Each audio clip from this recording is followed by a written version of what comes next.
E aí, pessoal, bom dia. Vamos lá. A gente vai começar hoje já na sequência, tá? A gente vai seguir posteriormente na apostila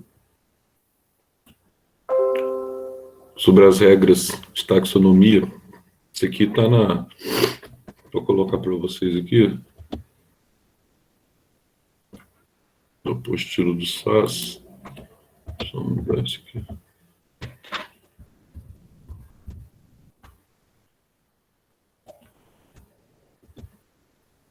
Só para vocês ir se sintonizando aí. Isso aqui é Biologia 1, tá?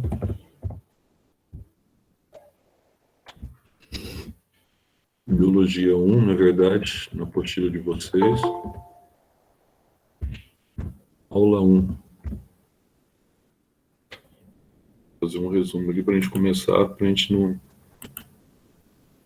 sair do foco aqui que nós estamos estabelecendo. Então, Biologia 1, aula 1, a gente vai falar um pouquinho sobre a classificação, né? Como que nós chegamos nessa classificação atual dos seres vivos, que é aquilo que nós começamos a falar um pouquinho quando a gente começou a falar sobre as células, né? Nós começamos a falar um pouco sobre a transição celular de célula procariótica para célula eucariótica. Aí nós vimos algumas características dessas células, tá? Como é que houve essa distinção, como é que houve essa evolução, mas antes disso, nós falamos um pouquinho dos domínios, né? Mas agora nós vamos falar mais sobre as regras que levaram à formação dos 6 reinos. Então, hoje nós sabemos que nós temos 6 reinos, né? A partir daqueles domínios que nós já vimos recentemente. Então, você tem 3 domínios, bactéria, arqueia e o domínio, que a gente chama de domínio eucário. Aí nós temos a subdivisão aqui em 6 reinos. Nós vamos ver quais são as regras utilizadas hoje para esse tipo de classificação, que a gente chama de regras taxonômicas, tá? O início do estudo dos seres vivos. Então, aqui você teria tido, como nós já vimos, tá? Um ancestral comum, um progenoto, e a partir desse ancestral comum, teria surgido aqui o reino Monera. Nós vemos que esse reino Monera é um reino que deixou de existir por causa da tamanha diferença existente entre arqueias e bactérias, e esse reino Monera ele foi substituído, então, por esses 2 reinos, né? O reino eubactéria, das bactérias verdadeiras, e o reino das antigas bactérias, que hoje são as arqueias, tá? E nós chamamos de arqueobactéria. Depois, derivado desse reino mais próximo a esse reino, nós temos o reino protista, ou reino protoctista, de onde você tem as vertentes aqui, né? Você tem as vertentes para o reino vegetal, reino fungi e o reino animal. Lembrando que os protoctistas que deram origem aos animais foram os protoctistas conhecidos como protozoários, aqueles que não têm a capacidade de realização do processo fotossintético. Portanto, são protoctistas que nós chamamos de protoctistas heterótrofos. Os autótrofos deram origem aos vegetais, tá? E alguns protoctistas também supostamente teriam formado aqui o reino fungi. Na classificação atual, alguns seres vivos que eram considerados como fungos voltaram a ser do reino protoctista, tá? Então, esse reino aqui, o protoctista, ele é um reino interessante porque ele tende a desaparecer, tá? Por que ele tende a desaparecer? Ele se tornou uma espécie de quarto de despejo da biologia atual, tá? Então, ele não é monofilético, ou seja, ele não tem como prioridade simplesmente as características genômicas, mas ele é muito mais polifilético. Então, a tendência já tem essa visão hoje na biologia, e já tem também várias propostas de subdivisão desse reino, tá? Que você tem indivíduos mais parecidos nesse reino. Por enquanto, eles estão muito distantes ainda, e quando você se depara com um indivíduo em transição, um indivíduo que você não sabe onde colocar, você coloca no reino protista, tá? Ou reino protoctista. Aí vamos dar uma olhadinha aqui como é que nós temos essas ideias para classificação, e olhando também para outras frentes que a gente vai ver nesse primeiro material nosso aí, olhando para as frentes 2 e 3, que vai tratar especificamente da evolução, tá?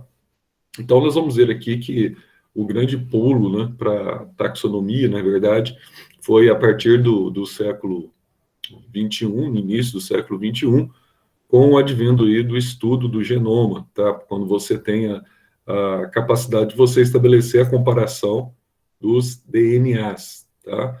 Então, o mapeamento genético ele foi fundamental, porque a partir dali você consegue, de fato, tá, analisar se há uma similaridade ou se há, tá, uma situação muito diferente entre os seres vivos. Então, o DNA ele foi o fator hoje, dentro da epigenética, o fator mais importante para a gente chegar à questão evolutiva. Então, antigamente, a gente falava muito, né, na questão do darwinismo, né, o darwinismo. Isso foi importante com relação à evolução como pontapé inicial, tá?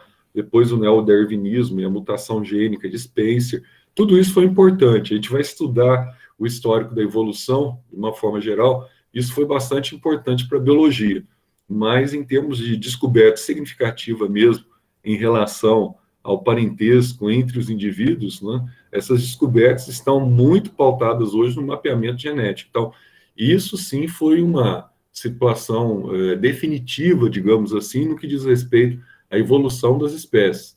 Tanto que essa questão do darwinismo clássico, do neodarwinismo, tá? Apesar da sua importância histórica, hoje a maior parte dos cientistas não tem isso como prioridade, tá? A prioridade mesmo é a comparação entre os genomas.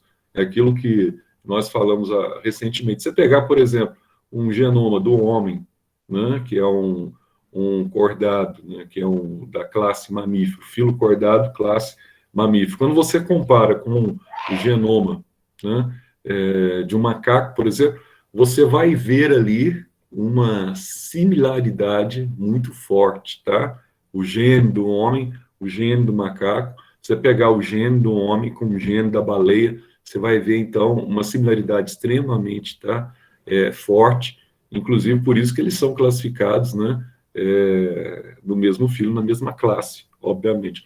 E a gente vai ver também como é que ocorrem essas classificações taxonômicas hoje, né, quando a gente fala de filo, tá, fala de reino, filo, classe, ordem, família, aliás, reino, filo, tá?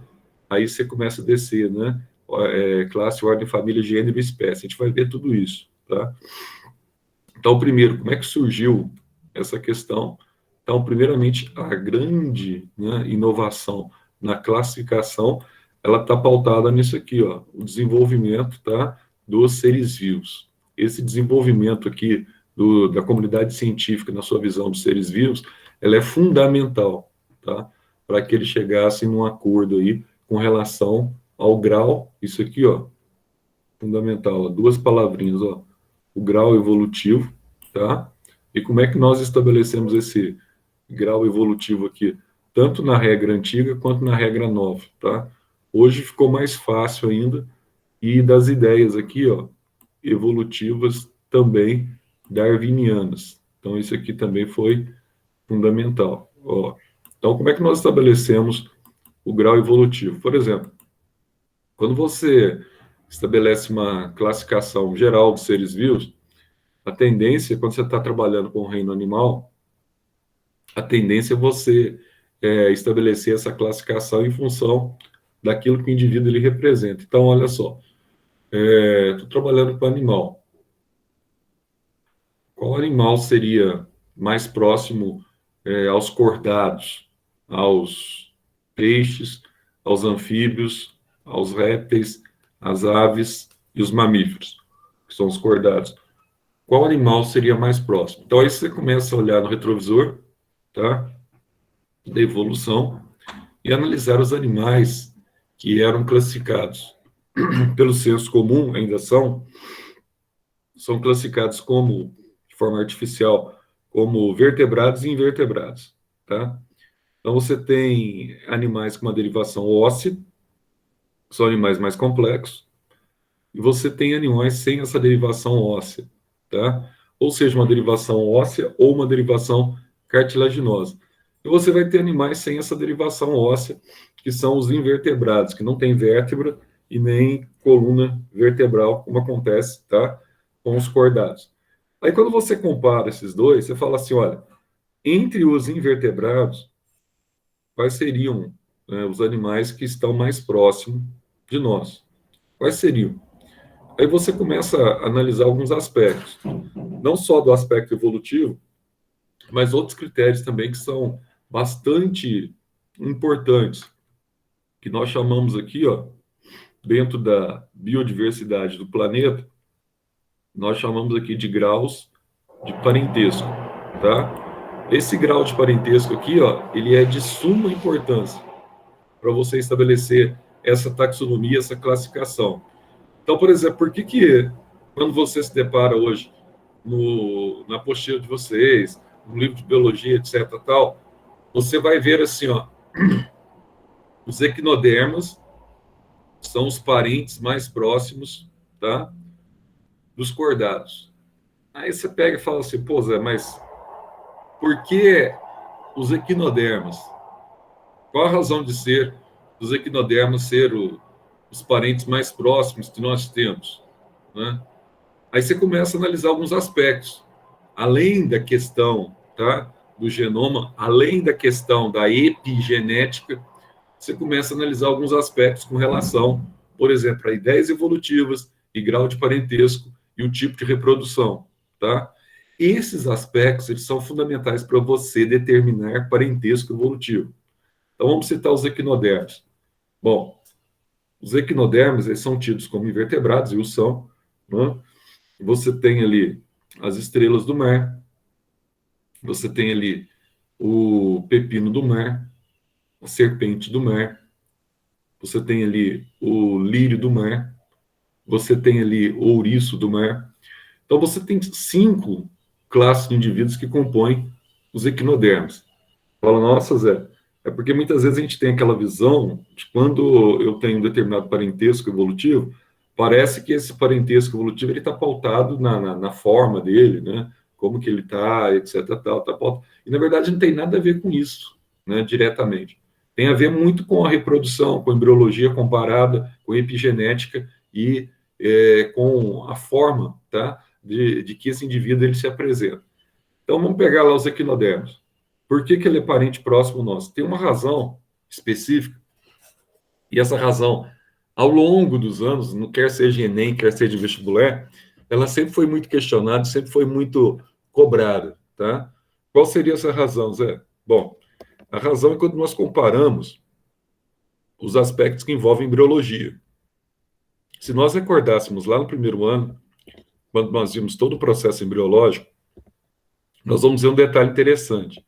Então, depois que você tem o ovo, esse ovo ele começa a se segmentar, aí você tem um tipo de divisão ou segmentação, aí ele vai se segmentando, vai se dividindo, né? Aí você tem segmentação holoblástica, segmentação total, né? Ou segmentação meroblástica, que é parcial. Ele vai se dividindo até chegar, vamos pegar o nosso caso específico, os mamíferos, até chegar numa estrutura que nós chamamos, tá, de blástula ou blastocisto. Aí a blástula sofre uma transformação, ela forma o que nós chamamos de gástrula, aquele achatamento, etc.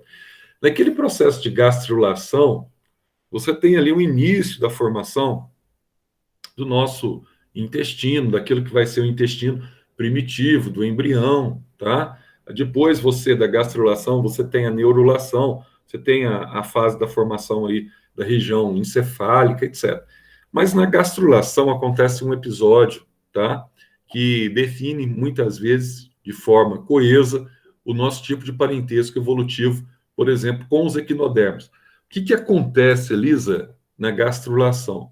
Então, na gastrulação, tá, você vai ter a formação do arquêntero, no intestino primitivo, só que quando está formando o arquêntero ali, ó, fica aqui um orifíciozinho que estabelece comunicação entre o meio externo e entre, tá, a região que nós chamamos de intestino.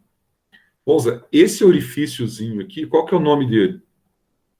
Nós damos o nome desse orifício de blastóporo. É bom que vocês já vão recordando esses princípios básicos da embriologia, tá? Que a gente vai usar muito ao longo do ano. Então, a gente dá o nome desse orifício aqui de blastóporo. Ó, mas esse blastóporo aqui, Zé, ele serve para quê? Ah, o blastóporo, ele tem uma função muito importante. Qual que é a função importante desse blastóporo, Zé? Bom, no caso dos cordados e no caso dos animais que nós chamamos de equinodermos, o blastóporo, primeiro, ele forma a entrada do intestino, tá? A entrada do intestino grosso, que é o ânus, e posteriormente ele vai formar a cavidade bucal, tá? Ah, então primeiro ele forma o ânus para depois ele formar a boca. Isso. Então, essa característica exclusiva dessas categorias de animais aí, tanto os equinodermos quanto os animais que compreendem o filo cordado, nós chamamos de deuterostomia, que é o nome que vocês viram lá atrás, tá? Lá no primeiro ano. Então, nós falamos deuterostomia. O que significa isso, Zé? Olha, animais deuterostômios são animais que primeiro formam o ânus para depois formar a boca. E são apenas os equinodermas e cordados que isso acontece. Então, quando você começa a analisar a embriologia comparada dos equinodermas com a embriologia comparada dos cordados, você vê que eles têm maior similaridade conosco do que qualquer outros animais que os antecedem na escala zoológica, tá? Então, isso é um fator que nós chamamos de fator de parentesco evolutivo. Então, se você tiver que estabelecer uma proximidade entre o homem e um invertebrado, o primeiro invertebrado que vai estar próximo do homem vai ser os equinodermos, tá? Ah, Zé, mas se eu pegar os outros, se eu pegar, por exemplo, uma minhoca, tá? Que é um anelídeo oligoqueto, se eu pegar, por exemplo, um crustáceo, que é um artrópode, tá? Se eu pegar, por exemplo, um plateuminto, um nemateuminto, tá? Vai ter algumas similaridades? Bom, pegando uma minhoca, por exemplo, e se eu pegar um crustáceo, o que eu vou notar aí? Eu vou notar o seguinte, que os anelídeos, eles são mais próximos dos artrópodes. Por quê? Porque na época, ou na etapa embriológica, que nós chamamos de etapa de desenvolvimento embrionário, você vai ter exatamente ali, ó, primeiro, o que vai formar durante a gastrulação de uma minhoca com um crustáceo? Primeiro vai formar a boca, para posteriormente formar o ânus. Então, nesse caso específico, nós vamos ter os animais que nós chamamos de animais protostômios. Ah, então, Zé, deixa eu entender. Na protostomia, quando eu tenho animais que são protostômios, forma a boca depois o ânus, eles são animais que eles estão mais próximos do aspecto evolutivo? Sim, porque eles começaram a utilizar o artifício da reprodução para definir a proximidade de parentesco evolutivo. Ah, Zé, então isso é fundamental para a classificação? Sim, isso é fundamental para a classificação. Então, dessa forma, quando a gente analisa toda a biodiversidade do planeta, a gente tem que ter uma forma, ou a gente tem que ter uma estratégia na classificação desses animais que sejam estabelecer modelos de aproximação, ou modelos estatísticos que mostrem, né, nos mostrem ou demonstrem a nossa evolução em relação à evolução dos demais seres vivos.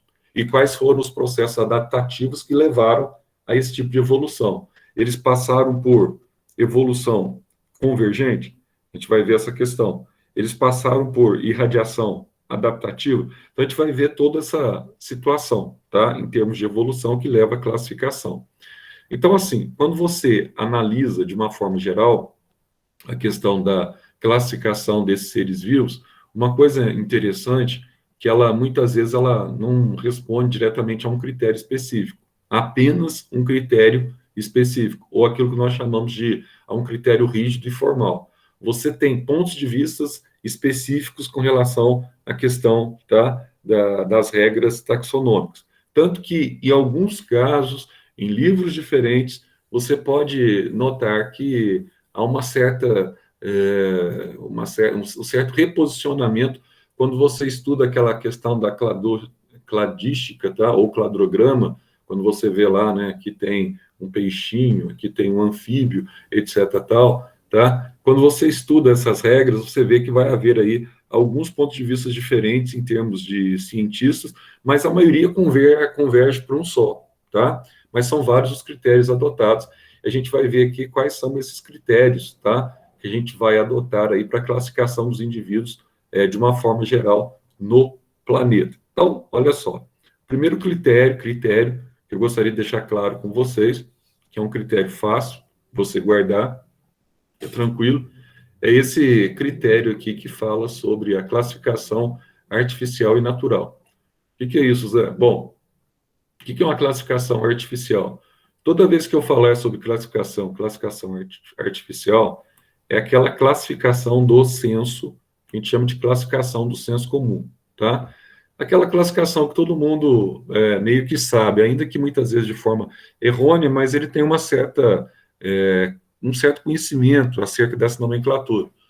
Então, o que eu citei agora há pouco, quando você fala assim, bom, eu tenho indivíduos que são invertebrados, beleza. Aí eu tenho indivíduos que são vertebrados.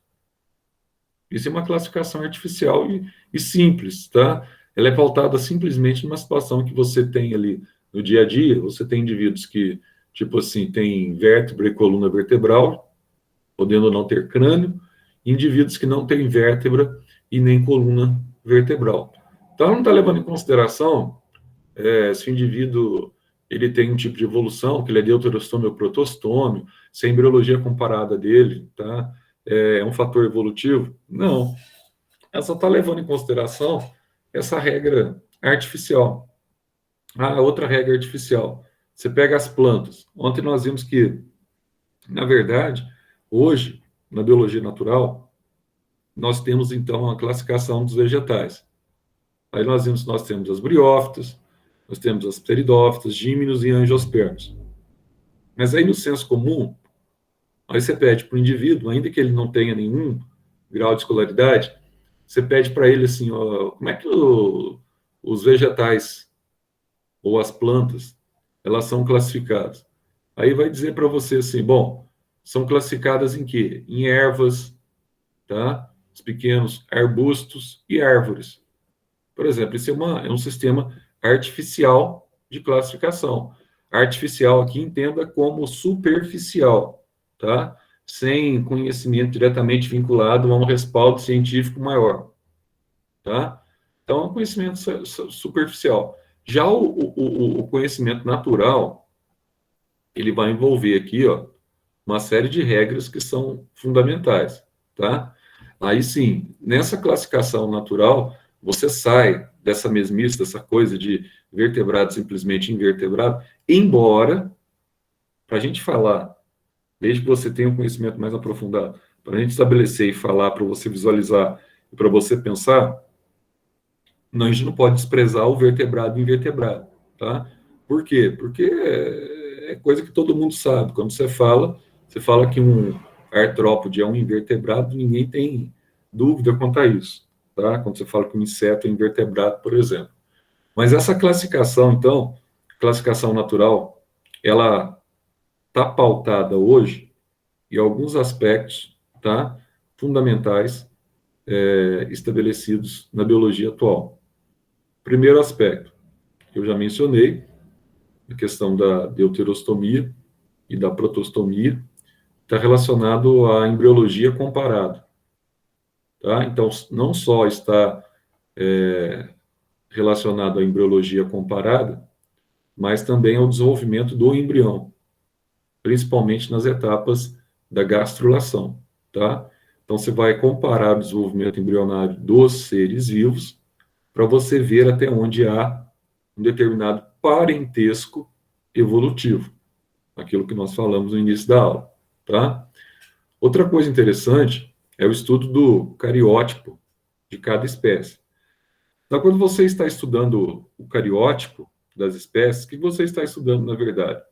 Você está estudando o cariótipo, nada mais é do que a capacidade que você tem de visualização cromossômica daquelas espécies. Então, por exemplo, você vai estudar o cariótipo humano. Aí você se depara ali com uma célula humana, onde você tem 46 cromossomos, tá?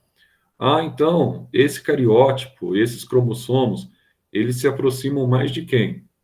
Então, numa vertente evolutiva, tá? O humano ele está mais próximo de qual indivíduo? Então, a partir dessa informação que envolve o cariótipo, você tem a condição de se aprofundar, tá? Nessa metodologia. Aí você vai ter um detalhe interessante aqui. Quando que nós conseguimos enxergar o cariótipo de uma forma mais precisa, tá? Nós conseguimos enxergar o cariótipo de uma forma mais precisa quando nós estamos trabalhando com células, por exemplo, em divisão celular.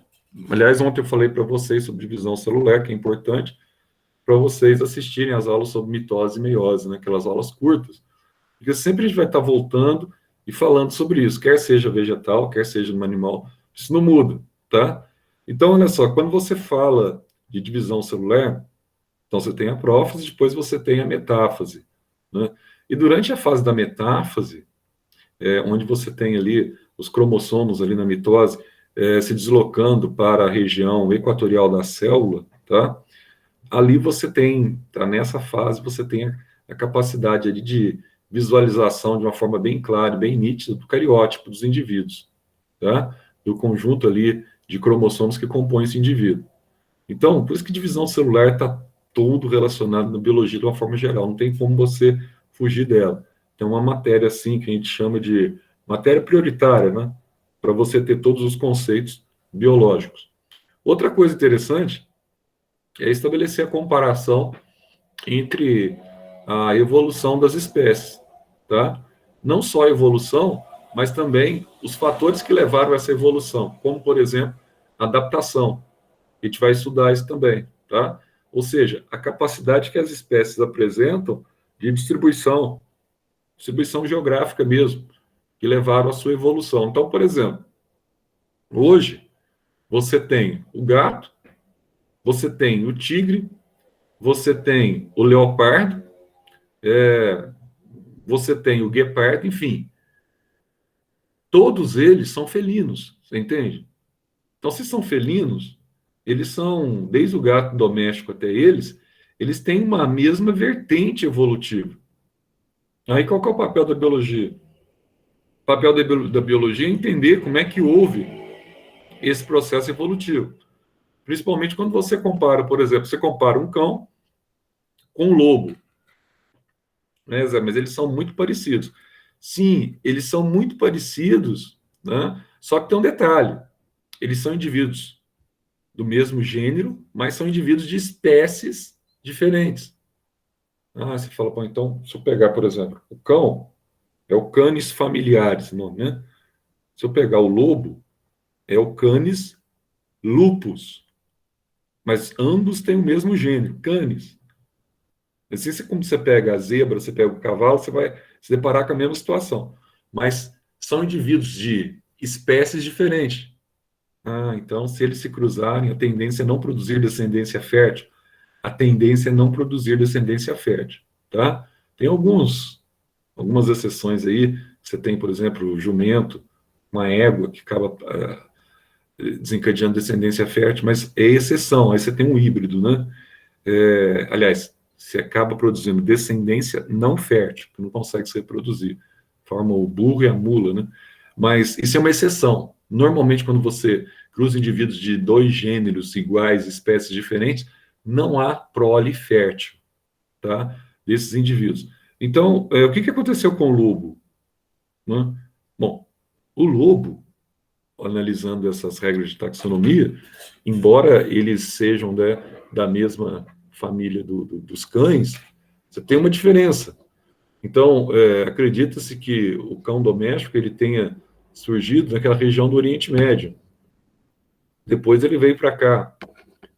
Depois ele subiu para a Europa, veio para cá, para nossa região aqui das Américas, do Hemisfério Sul.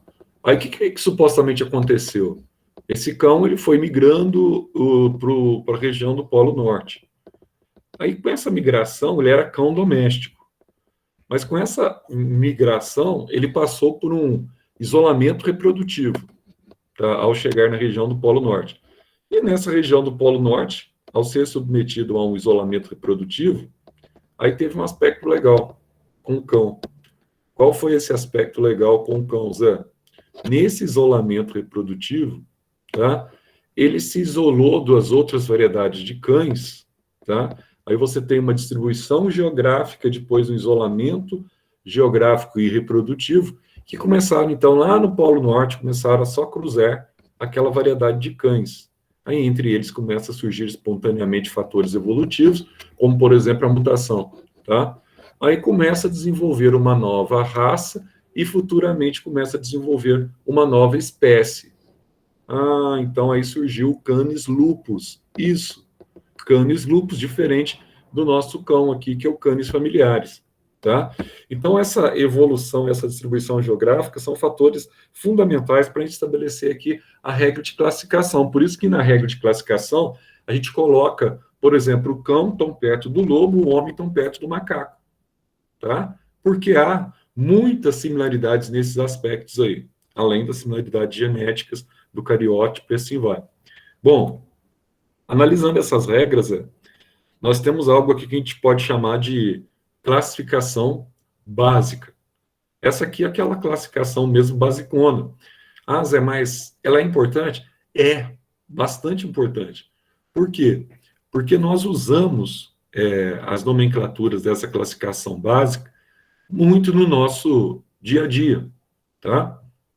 Ah, então, Zé, nós vamos estabelecer aqui alguns padrões para a gente estabelecer essa classificação básica? Sim, vamos estabelecer alguns padrões que são padrões muito pautados aí naquilo que nós conhecemos no nosso dia a dia, muito simples, e nós utilizamos essas nomenclaturas, tá? Direto na biologia. Por isso que antes a gente vê a classificação, tá? Mais convencional científica, a gente vai ver essa classificação básica. Como é que ela é obtida e como é que nós temos essa classificação. Por exemplo, em termos de didática aqui, ó, os seres vivos podem ser classificados quanto à forma que cada um estabelece na obtenção de alimentos. Então aqui você pode ter, vocês já conhecem bastante essa classificação, e até falou com vocês aí nas aulas iniciais. Os seres autótrofos são aqueles seres que têm a prerrogativa de fabricar o seu próprio alimento, tá? Ah, Zé, então eles fabricam o seu próprio alimento. Sim, através ou da fotossíntese ou da quimiossíntese. Eles conseguem produzir o seu próprio alimento. Então aqui você tem dois processos metabólicos. Você tem aquele processo metabólico que a gente chama de anabolismo, e você vai ter aqui o processo metabólico que a gente chama de catabolismo. Então, para você ficar esperto, você já começa guardando esses nomes, que esses nomes serão muito importantes na biologia. Zé, o que é anabolismo, em termos de tipo de metabolismo, e o que é catabolismo? Então, guarde para mim esses dois nomes, todas as vezes que nós mencionarmos com vocês aí, tá? Toda vez que nós falarmos em anabolismo, eu vou ter que colocar aqui, ó, para vocês não esquecerem depois, embora eu sei que vocês, de algum lugar na sua mente aí, vocês vão lembrar, ó, o que é anabolismo, Zé? Olha, anabolismo é o que nós chamamos de metabolismo construtivo. O que é um metabolismo construtivo, Zé? Dá um exemplo para a gente aí, só para ficar claro. Vou dar um exemplo. Exemplo que eu tenho em cima ali. Eu vou ter aqui a fotossíntese, por exemplo. Isso é um anabolismo, tá? Zé, o que está acontecendo? Qual que é a definição que nós temos para uma situação de anabolismo? Bom, a definição é muito simples. Toda vez que você tem o anabolismo, você tem aqui a fotossíntese, tá? O metabolismo construtivo, você vai ter aqui ó, a transformação, ó, a transformação de moléculas mais simples. Você vai lembrar essas moléculas mais simples aí, do CO2 e da água, tá? Em moléculas mais complexas. Então, em moléculas complexas. Então, o que foi produzido a partir do processo fotossintético, Zé? Foi produzido glicose, C6H6, C6H12O6, glicose, tá? E foi produzido aqui, ó, o oxigênio. Ah, então eu saí de moléculas mais simples, formei moléculas mais complexas. Então isso nós chamamos de anabolismo, tá? E essa reação aqui é uma reação que nós chamamos na química de reação endotérmica. Ela absorve energia. Então aqui você tem, ó, na fotossíntese, uma reação endotérmica, ou seja, uma reação que absorve energia, tá? Mas eu tenho que saber, tem, mas só que eu não tenho só que a gente chama de anabolismo. O que eu posso ter aqui também, Zé? Além do anabolismo, eu posso ter aqui um outro nome, né? Aqui. Catabolismo. Agora ficou fácil, Zé, ó. Se o anabolismo, ele representa o metabolismo construtivo, você citou o exemplo aí, podia ser fotossíntese, quimiossíntese, tá? Etc. Então, nesse caso aqui, Zé, olha o que nós vamos ter aqui de metabolismo destrutivo. O que é metabolismo destrutivo? É o inverso, tá, do metabolismo construtivo. Então, aqui eu tenho, ó, o metabolismo destrutivo. Tá bom, Zé. Qual o metabolismo destrutivo que você poderia citar como exemplo para nós? Muito simples. Seria o inverso da fotossíntese, tá? Então, você tem aqui, por exemplo, um dos que mais cai em vestibular, que é a respiração celular. Então, aqui você tem a respiração celular, tá? O que acontece, Zé, com a respiração celular? Bom, a respiração celular é o processo inverso. Você tem a conversão de moléculas mais complexas em moléculas mais simples, que nós chamamos de catabólicos, tá? Então, você tem aqui a conversão, ou a transformação de moléculas mais complexas, são as mesmas que nós vimos ali em cima, tá? Nós vamos ter aqui o C6, a glicose, H12, O6, tá? C6H12O6, na presença de oxigênio. Aí, ó, você vai ter a conversão dessas moléculas complexas em moléculas mais simples. Tá? Essas moléculas mais simples aqui é o processo inverso, né? Você vai ter aqui o CO2 mais o H2O, mais água. Nossa, Zé. E nesse caso aqui, havendo ou ocorrendo liberação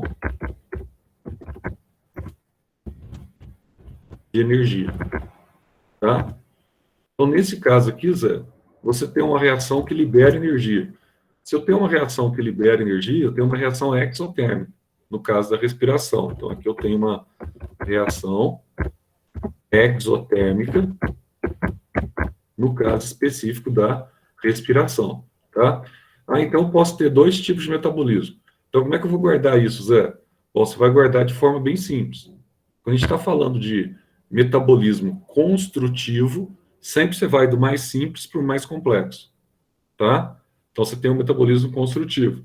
Ah, eu tenho, por exemplo, no meu organismo, eu tenho aminoácidos que são mais simples, que se juntam para formar os polipeptídeos, para formar as proteínas. Está construindo proteína. Agora, eu tenho, por exemplo, no organismo, no sistema digestório, eu tenho a digestão. tá? De proteínas em aminoácidos. Aí você está tendo um metabolismo já destrutivo, tá? Um catabolismo. Você está quebrando em aminoácidos, tá? E normalmente quando a expressão catabólito, ela vem exatamente do metabolismo, que a gente chama de metabolismo destrutivo. Então, quando a gente analisa aqui os seres vivos com relação à forma de obtenção, tá, de alimentos, nós vamos ter aqui dois tipos: aqueles que produzem seu próprio alimento através de processos anabólicos, ou seja, através de metabolismos construtivos, tá?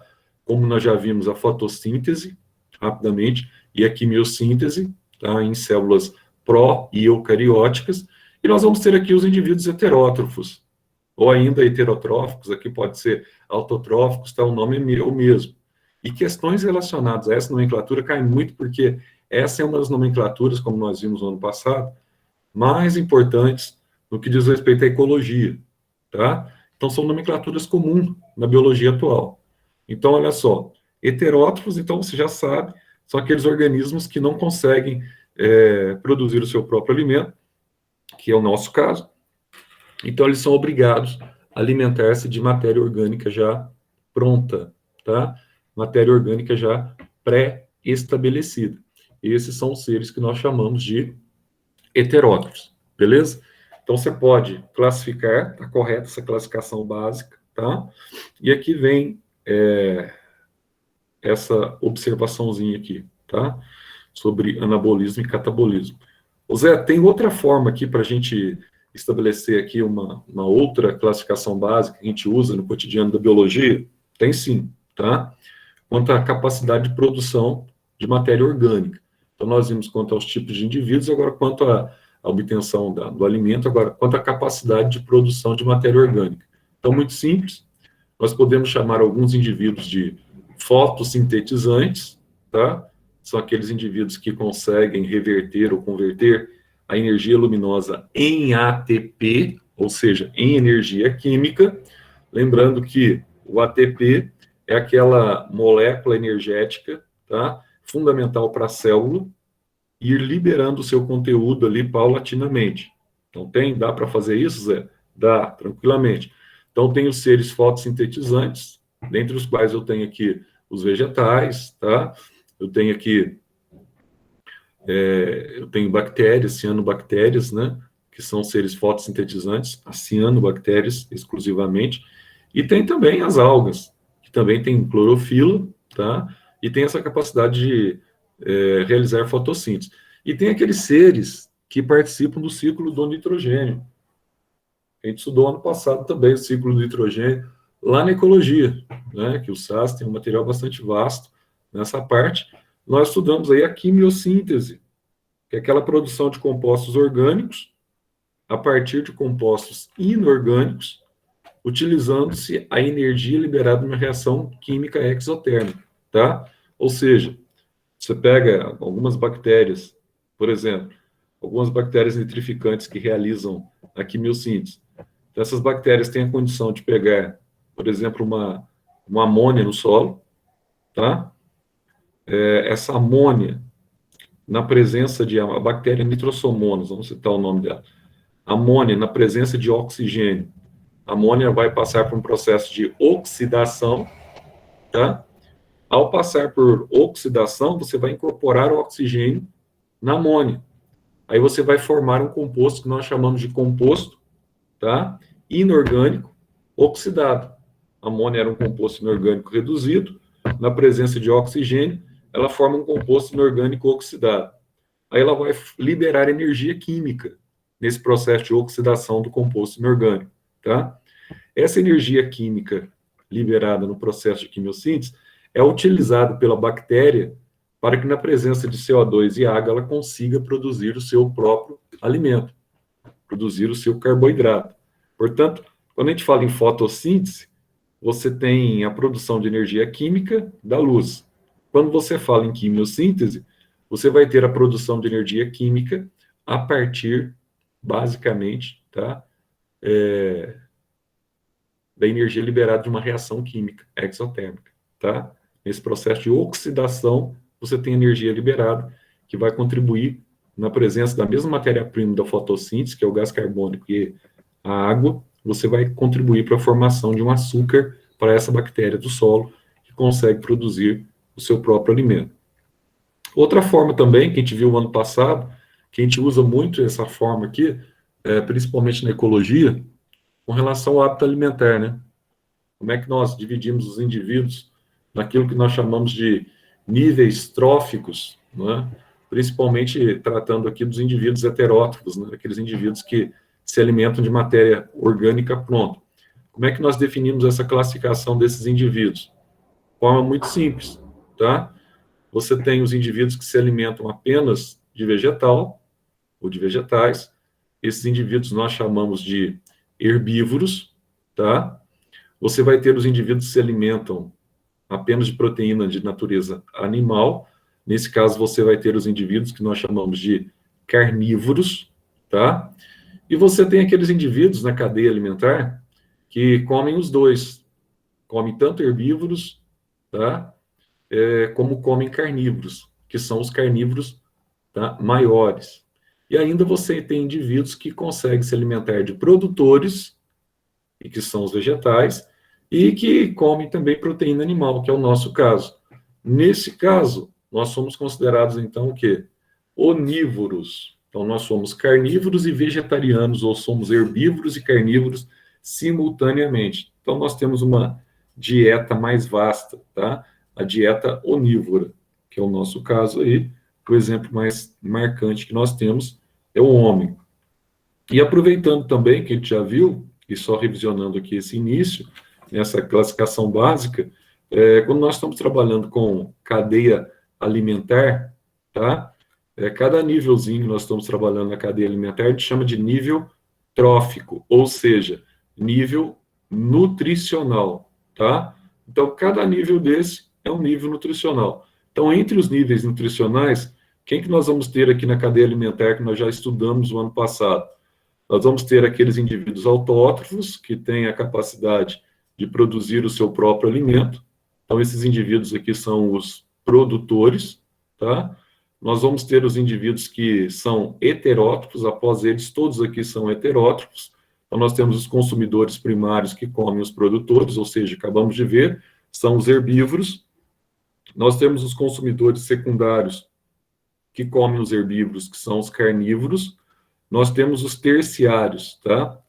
Que comem os consumidores secundários, carnívoros comendo carnívoros, e temos os decompositores, são aqueles que realizam um processo que nós chamamos de reciclagem da matéria, aí principalmente se tratando dos fungos e das bactérias, que é um processo extremamente importante, né?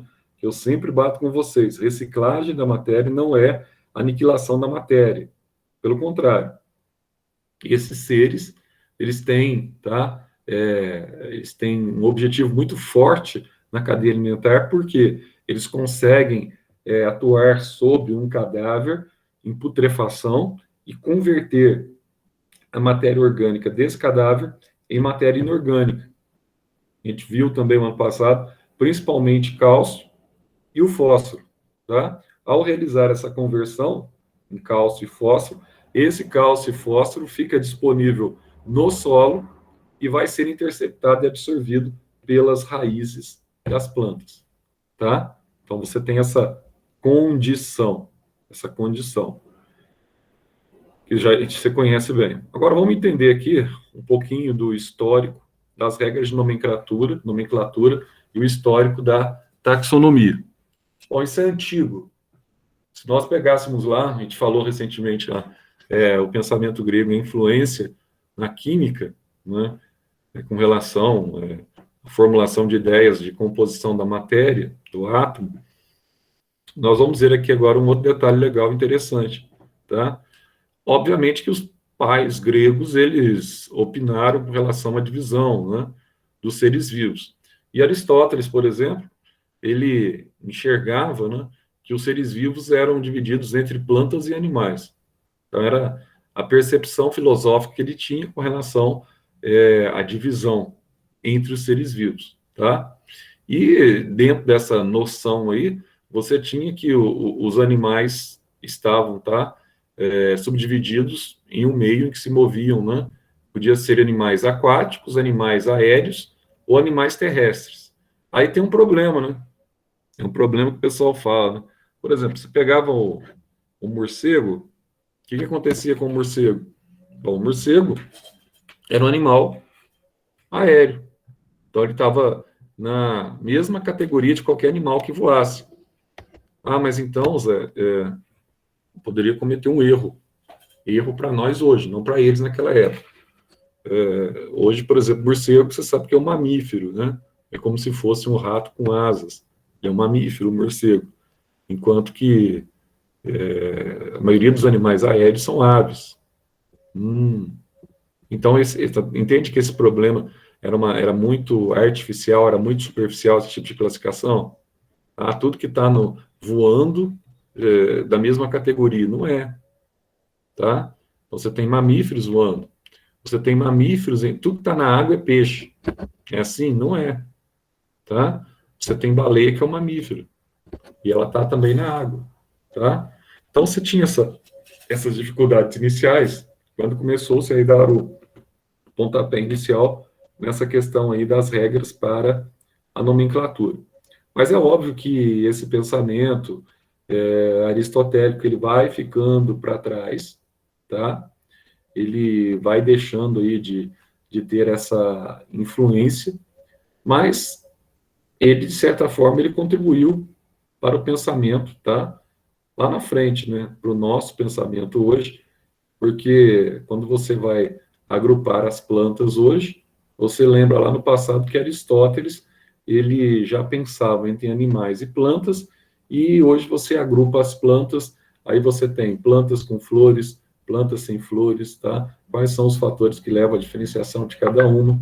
Nós vimos ontem as briófitas, a maioria delas não tem um caule definido, tem um cauloide, tá? Então, quais são os aspectos evolutivos que levam a essa classificação? E uma situação interessante também, que quando você pega aqui o campo aqui científico, do microscópio, quando ele avança, eu não sei se vocês têm esse conhecimento, mas quando você pega os protozoários, olha o nome, protozoos, o que seria isso, Zé? Protozoo, primeiros, proto significa primeiro, zoo significa o quê? Animais. A gente fala dos protozoários, nós estamos falando dos primeiros animais. Então, inicialmente, protozoário não era protoctista. Eles eram considerados os primeiros animais, diga-se de passagem, animais unicelulares, que tinham uma célula só. Depois que essa questão da taxonomia aí, ela vai se tornando cada vez mais, né, mais efusivo. Então, o protozoário, antigamente, era agrupado como animal. E o fungo, que não tem nada a ver com vegetal, o fungo ele tem algumas características de animais, é um ser meio intermediário, e tem sim algumas características de proximidade com os vegetais, mas não é um vegetal, tá? Eles eram colocados, os fungos, como se fosse planta, então era considerado junto com as plantas. E hoje nós sabemos que cada um tem seu reino distinto. Esse cara aqui foi o cara, no século XVIII, tá? Esse cara aqui é conhecido como Linneu, é o Carolus Linneu, tá? Por que ele foi o cara, Zé?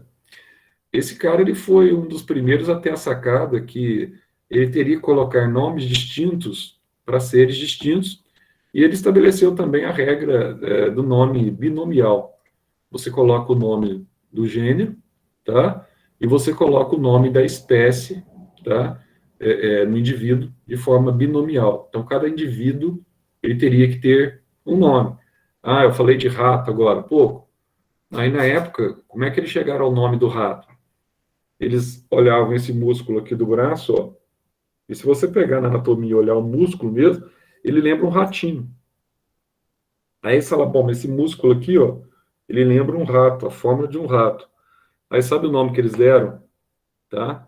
Para o rato? Eles deram o nome em latim, né? Aí os nomes científicos são dados em latim. Aí deram o nome de músculos. Nossa, Zé, que nome, hein? Músculos. O rato, o mouse, ele chama músculo. Então, é o nome dele.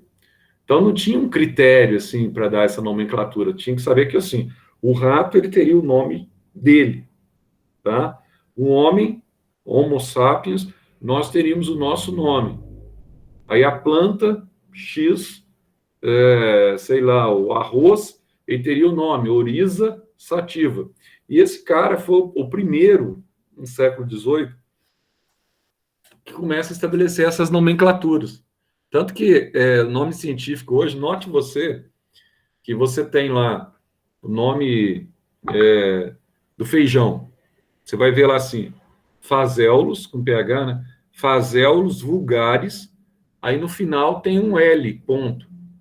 O que significa esse L, ponto? Linneu, que grande parte da nomenclatura dos animais e vegetais foi estabelecida por ele.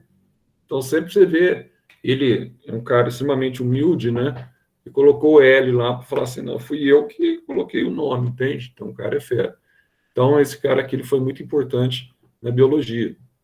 E nesse livro dele aqui, ó, o Sistema Natural, em latim, né? Ele divide aqui 3 reinos. Ele começa já a vislumbrar 3 reinos.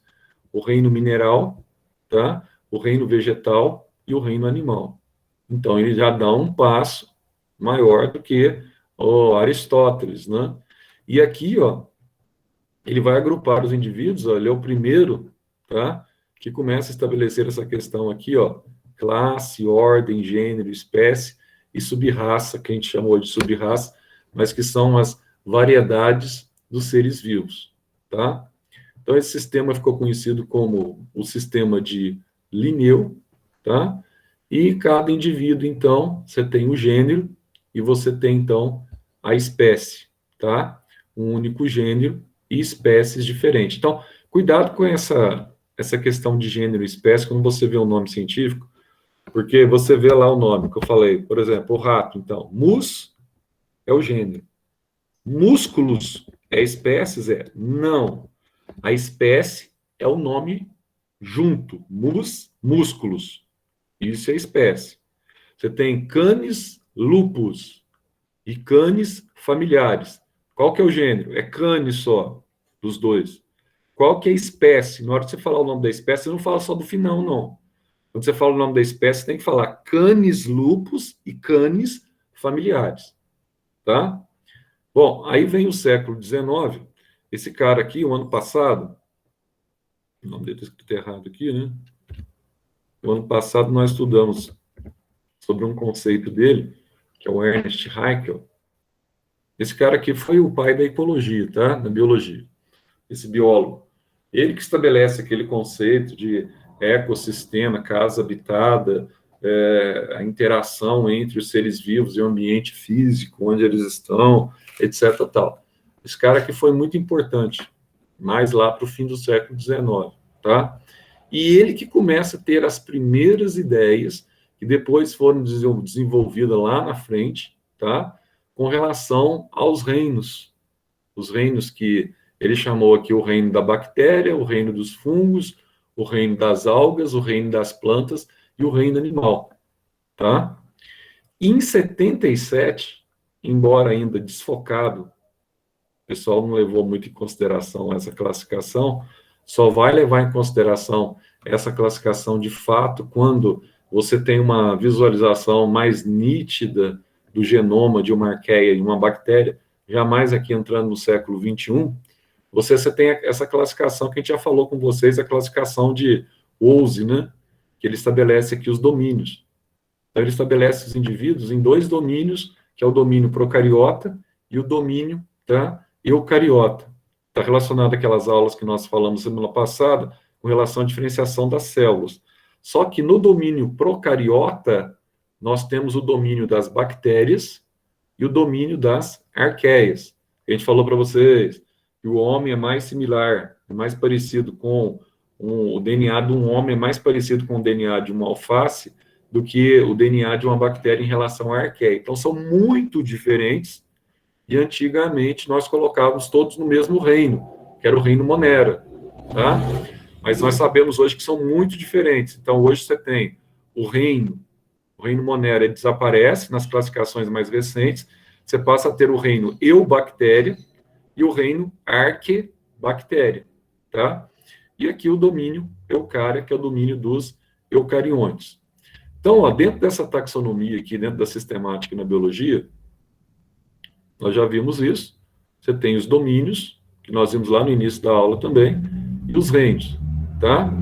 Então, aqui, ó, nós vamos ter, então, 6 reinos, não mais 5 reinos, beleza? Então, aqui ficaria antigamente o reino Monera, que englobaria tudo isso aqui, ó, tanto bactéria como a arqueia. Mas como são seres muito diferentes, tá? Então, nós temos, em termos de genoma, em termos de parede celular, em termos de mutação que nós vimos, então nós aqui dividimos esse reino Monera em eubactéria e arquebactéria. O resto fica igual, tá? Os protoctistas, os fungos, as plantas e os animais, não muda nada. E aqui você tem, então, ó, esses domínios aqui estabelecidos, né? A gente viu também já. Então, tá aí, ó. Aqui os 2 reinos, o reino que engloba o domínio bactéria e o reino, que é o eubactéria, bactéria verdadeira, e o reino que engloba o domínio arqueia, que são as arqueobactérias, as antigas bactérias. Agora, esses daqui que a gente não falou muito, né? A gente vai falar muito aí ao longo do ano. O reino animal, o reino fungi, tá? Que é o reino dos fungos, plantas e o reino dos protistas, só que nesse sentido aqui de evolução. Todos partiram do ancestral comum. Agora, o que é a taxonomia, então?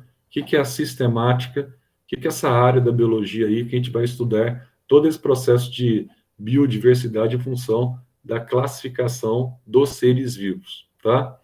Então, ó, as categorias que cada indivíduo ele vai ser classificado, nós vamos chamar aqui de táxons.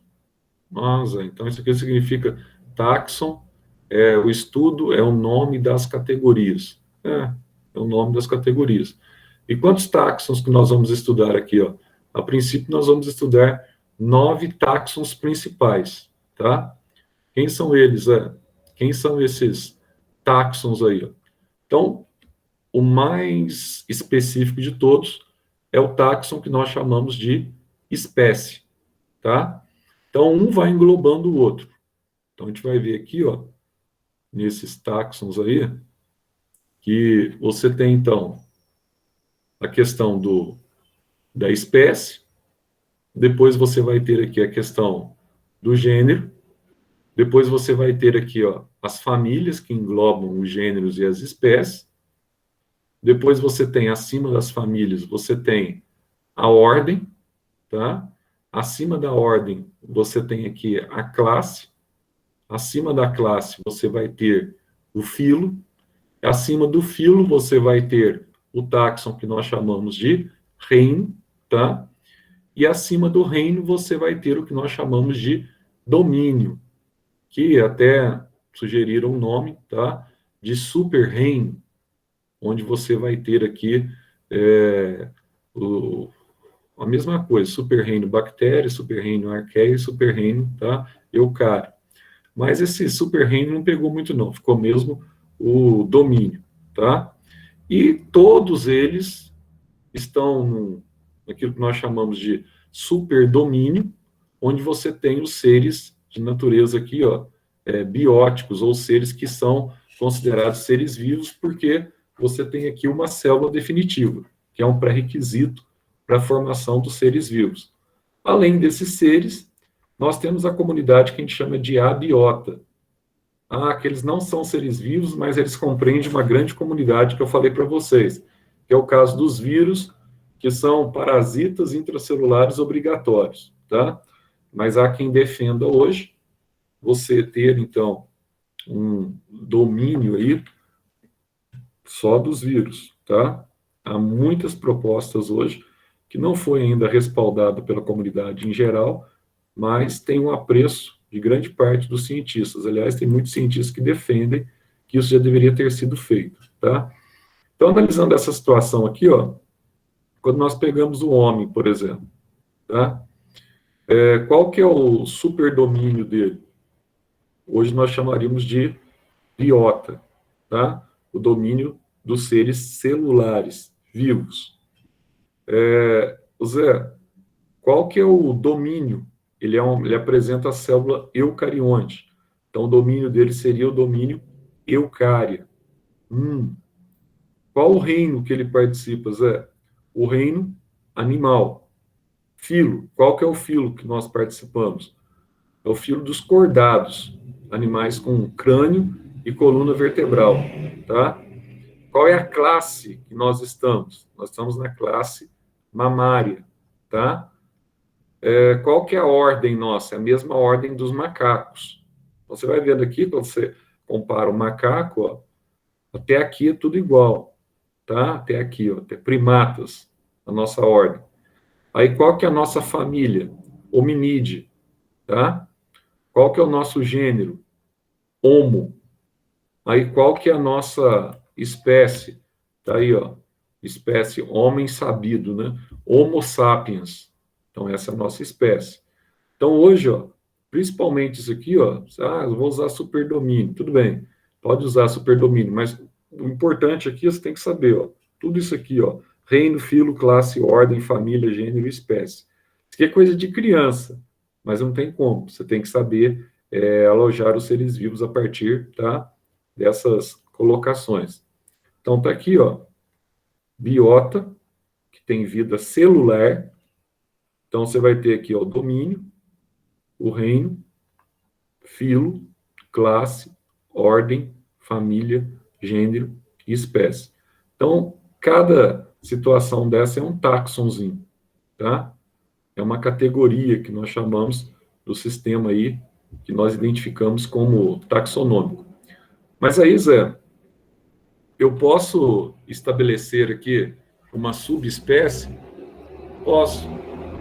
Aí, quando você fala de subespécies, você está falando de grupos menores que apontam para raças, variedades. Então, dentro dos cães, todos eles são canes familiares. Mas entre os canes familiares, eu tenho pastor alemão, tá? Eu tenho pincher, eu tenho pitbull, etc. São variedades, mas todos eles são canes familiares, tá? Outra coisa que é interessante também, com relação ao conceito que nós temos aqui para espécie, tá? Ó, espécie. Isso aqui é fundamental, é algo bastante simples que você já conhece, tá? São indivíduos que, ao se cruzarem entre si, conseguem produzir descendentes férteis, tá? Então, eles são capazes, ó, de cruzar e produzir prole ou descendência fértil. Então, se eu tenho 2 gatos, um gato e uma gata, ele vai produzir prole ou descendência fértil. Vai. Agora, tem situações que nós vamos ter aqui, ó, que quando eu cruzo indivíduos de raças ou variedades diferentes, descendência é fértil? Ele continua sendo pitbull. Se eu cruzar com o pastor alemão, ele continua sendo, tá? Cão. Ninguém muda aqui. Então, ele vai produzir, mas só que ele vai produzir aqui uma variedade que é a mistura dos dois. Quando você mistura muitas variedades, você forma o que nós chamamos de cão vira-lata, porque ele tem uma mistura de vários, tá, cães, e por isso eles são mais fortes, têm maior variabilidade genética, tá? Outra coisa aqui, ó. Zé, mas se os indivíduos de espécies diferentes não cruzam entre si, tá? Quando eles cruzam, o normal é não terem descendentes. Então, tem exceção, que eu já falei para vocês, da égua com jumento, tá? Então, o normal é não apresentarem descendentes. Mas, se o cruzamento gerar descendência, esses indivíduos vão ser estéreos. Então, filho da égua com jumento é a mula, tá? Então, se o filho da égua com o jumento é a mula, então o que acontece? Esses indivíduos são o quê? São estéreis, que é o caso aqui, ó. A gente cita o exemplo para vocês, ó, que é o exemplo mais clássico que nós temos, né? A mula é estéreo e o jumento também é estéreo. Aí você fala, nossa, Zé, mas já teve algum caso de conseguir reproduzir?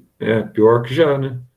Já indivíduos híbridos conseguir a reprodução, só que às vezes a descendência nasce morta, tá? Mesmo conseguindo engravidar a mula, a descendência nasce morta, mas isso aí é uma situação improvável de acontecer. Quando aconteceu, aconteceu por exceção, tá? Não porque era fácil acontecer, não, nada disso. E aqui nós vamos ter aqui na década de 60, tá? Você vai ter aqui, então, a taxonomia que nós chamamos de taxonomia cladística, tá? Que vai agrupar os indivíduos numa árvore que nós chamamos de árvore filogenética. E hoje é difícil você não encontrar essa árvore filogenética aí, ó, em se tratando de provas de vestibular, tá? Essa árvore filogenética aqui, ó, ela é fundamental para estabelecer aqui, ó, o parentesco, né, que a gente estava falando de evolução. Então, você vai ter aqui o parentesco de ancestralidade, de onde veio determinado indivíduo, seus ancestrais, etc, tal, tá? E aí você tem, então, o que nós chamamos de árvore da vida, que é a representação gráfica, né, de todo o sistema taxonômico, todo o sistema que nós chamamos de cladístico ou taxonômico, tá? E hoje, nós temos essa árvore da vida aqui, eu coloquei uma das atualizadas aqui, tá? Aí você vai ver aqui, ó, no cladograma, as proximidades que ocorrem, por exemplo, entre as bactérias. Aqui você tem vários tipos de bactérias. Logo em seguida aqui, ó, você tem aqui, ó, as nossas amiguinhas arqueias, tá? Depois você tem aqui as protobactérias. Depois vem aqui os seres eucarióticos, tá? Até surgir aqui os protozoários, as algas, as plantas, tá? E assim vai, os animais, os fungos. Então, no cladograma próximo do atual. Lógico que você não tem que saber isso. E a questão que eu falei para vocês ontem, só para reforçar, para a gente finalizar essa aula, essa questão da homologia e da analogia. Eu coloquei aqui para você não fazer nenhuma confusão nessa situação, tá? Então, Zé, quando a gente fala de homologia, vamos ver aqui, ó. Aqui eu tenho, ó, o pássaro, a asa dele, o morcego, a baleia, olha só aqui, ó, a nadadeira dela, o gato, o cavalo e o homem. Então aqui você tem a pata do cavalo, a perna do cavalo, e aqui você tem a perna do homem. Ah, Zé, mas o que tem em comum aqui, Zé? Se você for analisar da perspectiva evolutiva, você vai ver que esses membros aqui, ó, eles têm a mesma origem embrionária. Até porque eles têm formação óssea, então a origem embrionária deles, tá? É o que nós chamamos de origem mesodérmica. Então, eles foram formados a partir do mesoderma do embrião. Nossa, Zé, então quando isso acontece, quando eles têm a mesma origem embrionária, nós chamamos esse processo de irradiação adaptativa, tá? Então, ó, foi irradiando. No pássaro ficou dessa forma, no morcego assim, no homem assim, etc, tá? Mas todos eles têm a mesma origem embrionária. Embora você pode discutir aqui as funções, né, nessas adaptações, cada um tem a sua própria função aqui, mas nesse caso específico aqui, ó, você teve então uma homologia. São estruturas de mesma linhagem embrionária, tá? A mesma origem embrionária, porém pode ter aqui, ó, funções distintas, tá? Então, aqui ele vai falar sobre essas funções distintas. Então, por exemplo, nas aves, voo na nadadeira da baleia para natação. E assim vai. Então, quando a gente fala de homologia, normalmente a homologia ela é pautada por esse tipo de evolução que nós vamos chamar de irradiação adaptativa em função dos processos evolutivos dos quais o indivíduo ele foi submetido, tá?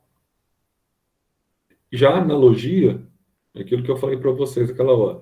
A diferença que eu falei asa de morcego e aqui está aparecendo uma asa de ave, tá? O que acontece aqui na analogia, quando nós estabelecemos a analogia entre indivíduos? Então, quando a gente estabelece aqui a analogia entre indivíduos, nós temos estruturas, por exemplo, a asa do inseto. Quando eu comparo aqui com a asa de uma ave, ambas têm a mesma função. Qual que é a função da asa do inseto e da asa da ave? A função delas é para quê? Para o voo. Asa, então elas têm função, então, de voo, né? Isso. Só que a grande questão elas se originam da mesma estrutura embrionária? Então nós sabemos que não, né? Se eu pegar aqui, ó, foi aquilo que eu falei para vocês ontem. Se eu pegar a asa do inseto aqui, ó, ela tem origem, tá? Ectodérmica. Se eu pegar a asa da ave, tá? Que ela tem origem óssea, ela vai ter origem aqui, ó, mesodérmica. Então, as origens embrionárias são diferentes, tá? Então, normalmente, quando você tem analogia, você tem aquilo que nós chamamos de convergência adaptativa. Então, quando você tem homologia, você tem irradiação adaptativa, tá? Agora, quando você tem homologia, aliás, analogia, você tem convergência adaptativa, tá? Então, por exemplo, aqui você tem uma forma aqui, ó, interessante, tá? De vários indivíduos aqui de uma forma bastante fluida, né?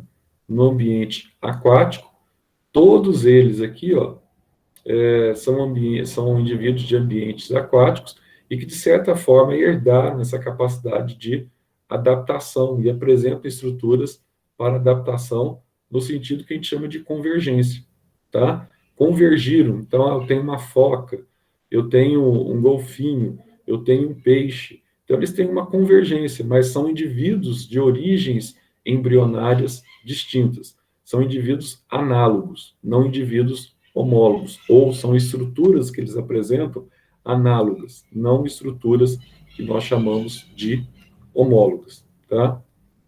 E pronto. Essa aula a gente termina aqui. Vamos ver aqui. Tem alguma colocação aí, pessoal? Vocês ficam muito quietos. A gente não sabe se vocês estão dormindo, se estão acompanhando, né? Aquele problema de sempre da aula remota. Tá tudo certinho, sim, Zé. Aqui, você vai começar a seguir a apostila só depois do dia 22? Ana Laura. Isso, a apostila mesmo, com a apostila depois do dia 22, tá? Que pelo menos até onde eles falaram aí está previsto para o retorno das aulas, né? Ontem parece que foi o retorno das aulas lá em Pouso Alegre, as aulas de escolas particulares, está previsto para ontem, eu não sei, depois tem que perguntar para o Júlio. O Júlio deve ter notícia, o Júlio dá aula lá, então o Júlio deve ter notícia. Ontem estava o retorno das aulas presenciais, Pouso Alegre. Agora, só que todo lugar que está tendo retorno de aulas presenciais está tendo o retorno, tipo, 35%, no máximo 35% dos alunos da sala. Então, tem uma sala aí sei lá, de 30 alunos, vai no máximo 10 alunos por sala. Então, todo local, inclusive em São Paulo, as escolas públicas de São Paulo, que não foi ninguém ontem, né, que ontem foi o dia de retorno, foi muito pouco aluno. Mas, enfim, 10 alunos por sala, dependendo da sala, chega a 6 alunos, etc. Não passa de 10. Só que essa forma que o prefeito aqui adotou, eu não sei se esse negócio, porque tá meio estranho. Eles estão adotando a mesma visão que se adota no cinema.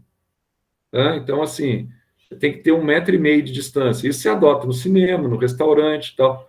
Porque você vai ficar um período de tempo mais curto, você vai sair e vai embora. Agora, igual lá no colégio, eu acho que é o 8º ano, se não me engano, acho que tem 48 alunos. Eles vão colocar 48 alunos, se não me engano, naquela sala lá, que era a sala do cursinho, porque tem espaço, dá para ficar 1,5 m. Mas não é essa a recomendação que o prefeito aqui da cidade, isso é culpa, não tem nada a ver com o colégio, o prefeito que que estabeleceu o decreto. Mas não é essa a recomendação da OMS, não. Tá? A recomendação da OMS é que você tem um grupo reduzido, porque é diferente você ir a um restaurante, comer, levantar e ir embora, embora você pode ser contaminado também, mas quando você fica ali, vamos supor o nosso caso, tanto o meu caso quanto o caso de vocês. Nós entramos às 7 horas ontem, eu tive aula das 7 até as 5 horas com vocês, né? Sem parar. Então, como é que consegue? Nós estamos ali convivendo no ambiente, vocês estarão convivendo no ambiente de sala de aula durante quase que 10 horas. Tira aí, você vai sair para almoçar, aquela coisa, 9 horas ali, tudo ali junto.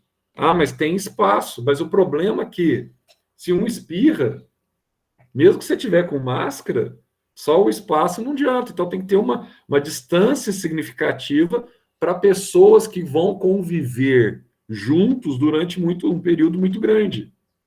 Então, eu não entendo o prefeito aqui, prefeito, acho que o promotor também, aquela coisa toda, e de ter aulas presenciais com turmas integrais, desde que você tenha a distância de 1,5 metro, não dá para entender, não. Não é assim que está sendo feito o retorno no restante do Brasil, não. Né? Então, você tem que ter um número mínimo. Outra coisa também que eu não entendi até agora, porque vai ter já, alguns pais se manifestaram, de alunos que não vão. Não vão, né? Então, aquela história, o ensino remoto ele foi prorrogado até o final desse ano.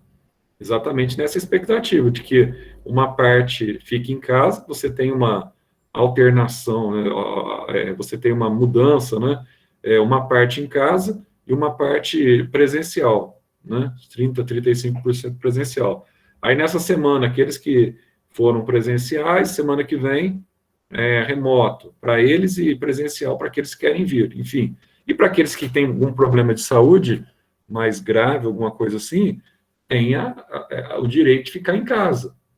Mas aí o que está sendo colocado aí? Por exemplo, na escola, não vai ter aulas online da escola, porque o que você esperava? Esperava que os alunos que ficassem em casa tivessem pelo menos uma câmerazinha lá para filmar a aula e mandar para aqueles que estão no sistema remoto, né?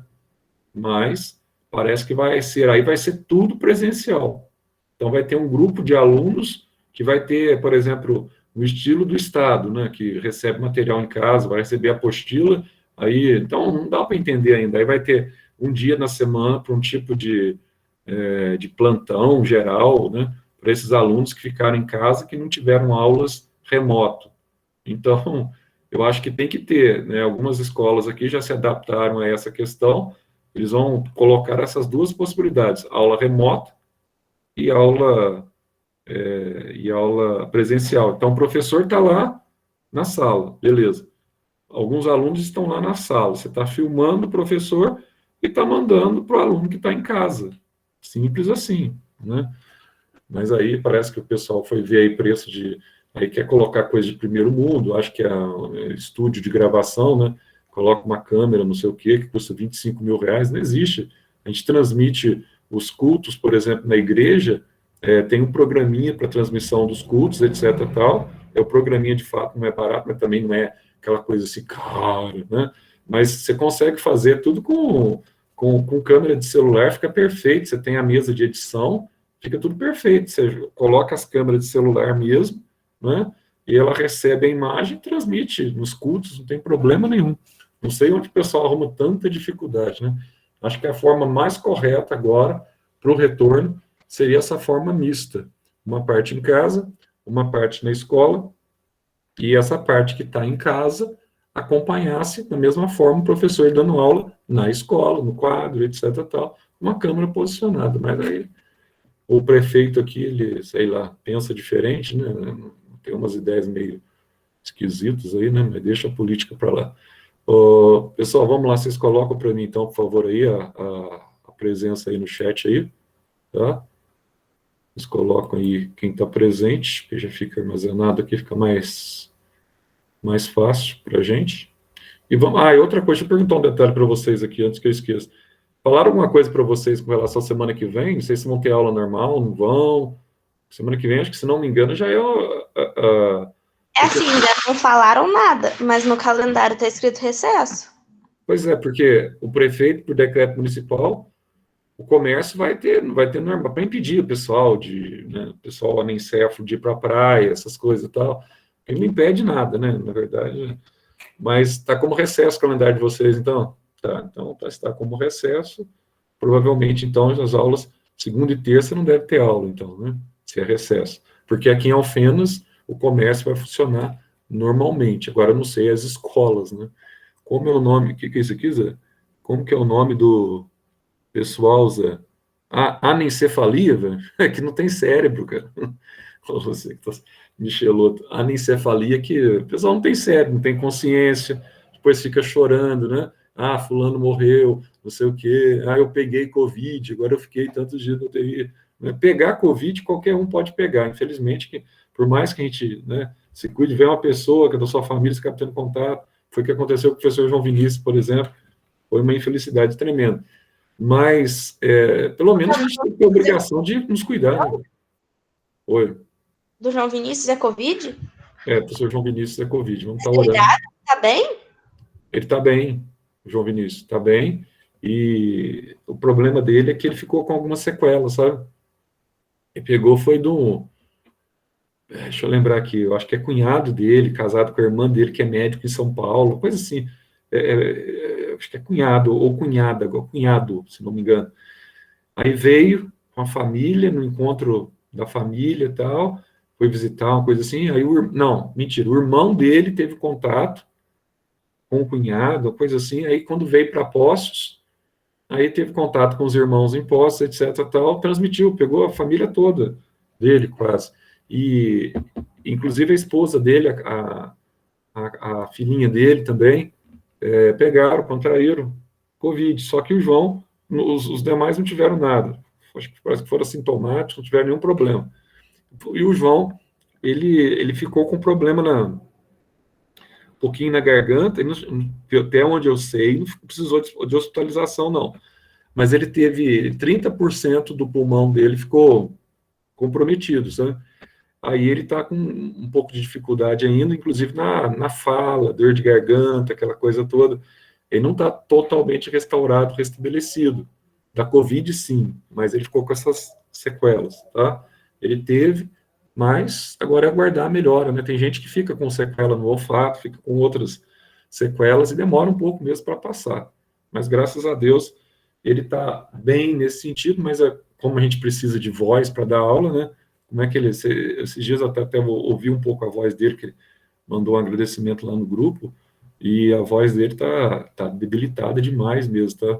Ainda com dor de garganta, com debilitado, então, complicado. Mas você está aglomerando lá na governador Michelotto, você enfiou na cabeça o negócio de governador Valadares, cara. O governador Valadares tem essa fama, assim, dos travestis, não sei o quê, das prostitutas, isso tem demais. Mas é mais à noite, cara. Durante o dia não tem, não. Meu. À noite eu nem passo lá perto, estou longe de lá, viu? Mas o povo é dono de avisar. O que a Sofia falou aqui? Eu não entendi o que a Sofia falou. Vamos lá. Mas o povo é dono de avisar domingo que vai ter. Então, isso que eu não sei. Para as mudanças e tal, isso que eu falo. É mais fácil vocês aí. Depois eu vou perguntar para o Vanderlei também, mas pergunte também aí para o Vanderlei, tá? Pergunta para o Vanderlei se vai ter, para o Ivan, né? Pergunta para eles como é que vai ser aí, que esse povo aí é meio doido mesmo, viu? Quando você tem, assim, uma liberação, vamos dizer assim. Agora, tem um problema. Eu não sei se essa liberação ela é para o sindicato, por exemplo. Aí já não sei. Sindicatos professores, não sei se o Simpro liberou. Se o Simpro não liberar, nenhuma escola pode abrir. Tá? Se o Simpro liberar, todas as escolas podem abrir. Depende da resposta do sindicato. Eu não sei se ele já tem, com certeza ele já tem essa resposta. Tá? Mas tem esse negócio mesmo. Chega na sexta-feira e fala assim, segunda-feira tem aula, né? Tem isso aí. Às vezes a gente programa viagem. Depois vocês dão uma olhadinha aí e conversa com eles aí para ver essa questão. Então, beleza, pessoal. Até semana que... Não sei se semana que a gente vai ter aula, então, né? Se não, a gente vai começar a próxima aula nossa, já segundo eles estão aí imaginando, vai ser uma aula já presencial. Vamos aguardar. Até mais, então. Tchau, tchau. Se qualquer coisa aí, bom recesso para vocês e bom feriado. Voltamos em breve. Até mais.